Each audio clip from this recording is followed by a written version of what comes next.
ప్రతి తల్లికి, ప్రతి తండ్రికి, ప్రతి బిడ్డలకు చెప్తున్న మాట, నీ తల్లిదండ్రులు నిన్ను ఎంత కాపాడారో, ఎంత నిన్ను పోషించారో, ఎంత వేదన పొందారో, ఆ స్థితిని మర్చిపోయి ఈరోజు రోడ్డు మీద వదిలేస్తున్నావా నీ తల్లిదండ్రులను?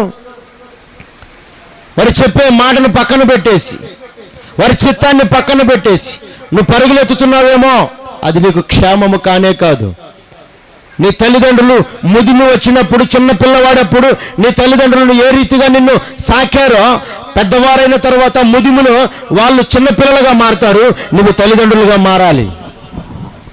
చిన్నప్పుడు వాళ్ళు ఏ రీతిగా నిన్ను సాకారో, వారు పెద్దవారైన తర్వాత ముదిములో నువ్వు తండ్రిగా మారి నీ తల్లిదండ్రులు నువ్వు తండ్రిగా మార్చబడి వారిని బిడ్డలుగా చేసుకొని నువ్వు పోషించాలా. అందుకే దేవుడు అంటాడు, ముదిమి వచ్చినప్పుడు తల్లైన మర్చిదేమో కానీ నేను నిన్ను మరువను, నిన్ను నన్ను